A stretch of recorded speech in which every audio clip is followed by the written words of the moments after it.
Welcome to Andhraprabha. రాయలసీమలో YS Jagan కు ఎదురులేదు. అది మొన్నటి వరకు వినిపించిన టాక్.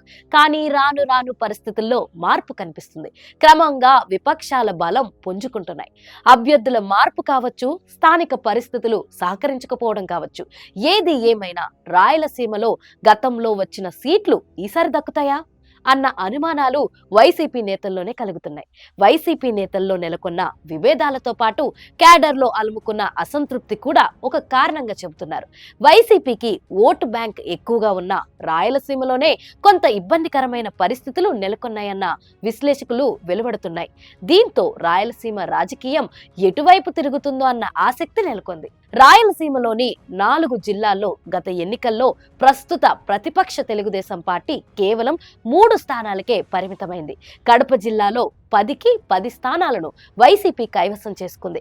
కర్నూలు జిల్లాలోనూ ఫ్యాన్ పార్టీ గత ఎన్నికల్లో క్లీన్ స్వీప్ చేసింది.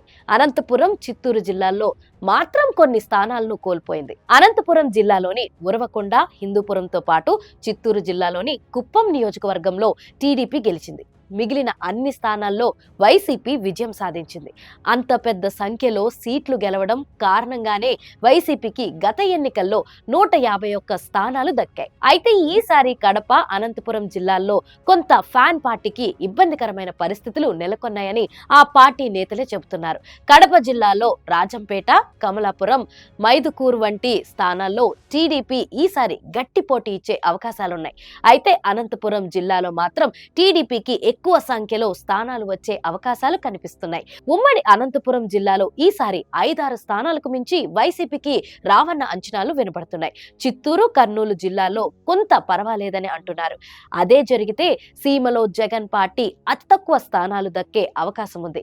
ఈ ప్రభావం అధికారంలోకి రావడం పైన కూడా పడుతుందని రాజకీయ విశ్లేషకులు చెబుతున్నారు. గ్రామీణ స్థాయిలో ఓటు బ్యాంకు వైసీపీకి బలంగా ఉన్నప్పటికీ వర్గ విభేదాలే ఆ పార్టీ కొంప ముంచెట్లు కనిపిస్తున్నాయి. నేతల మధ్య కొరవడిన సహకారంతో పాటు కేడర్లో నెలకొన్న నిరాశ, నిస్పృహలు కూడా సీమలో జగన్ పార్టీ బలహీనపడడానికి కారణంగా చెబుతున్నారు.